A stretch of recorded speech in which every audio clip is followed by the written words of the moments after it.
So now that we found that L4 and L5 are stable equilibrium points, let's find out what is the motion around them. First, we made the approximation that mu2 would be equal to 0, but you don't need to do that approximation. If you keep mu2, then you find that the eigenvalues are.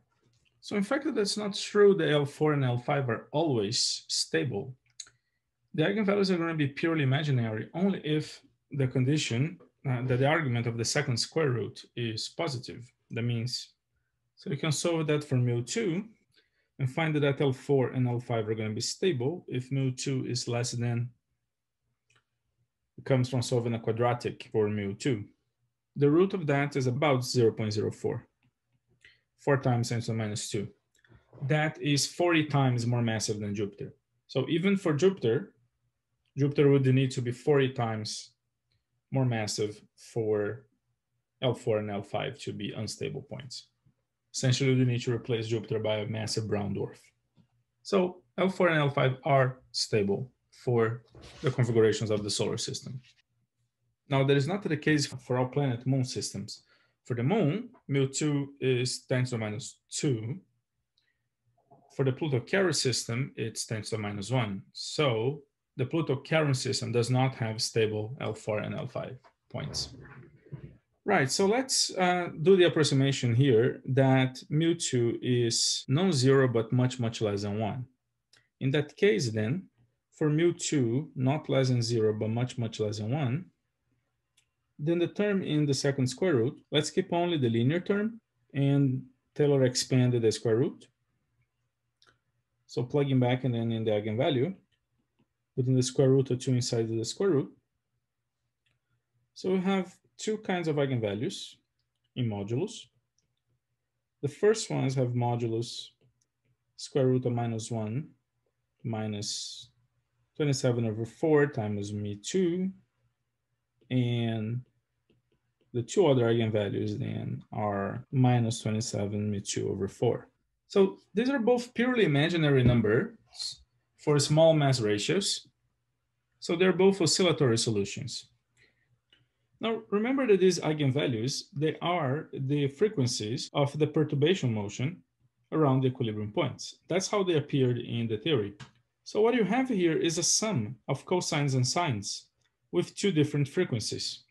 One of the motions occur with a frequency that is about the same frequency as the secondary, that's the minus 1, and a small term here that you can ignore. That's roughly the same as the frequency around the primary. And you have a second frequency that is much, much smaller. This frequency is the frequency of libration,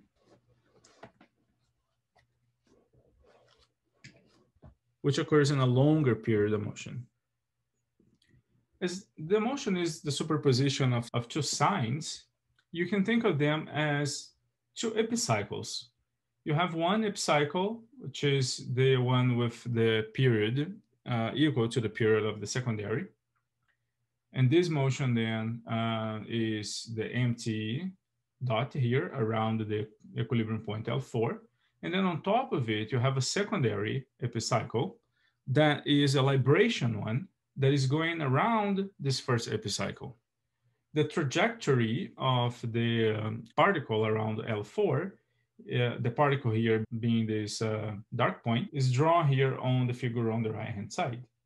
So you have one epicycle and then another epicycle on top of it is going to do this, all of these loops around the equilibrium point L4.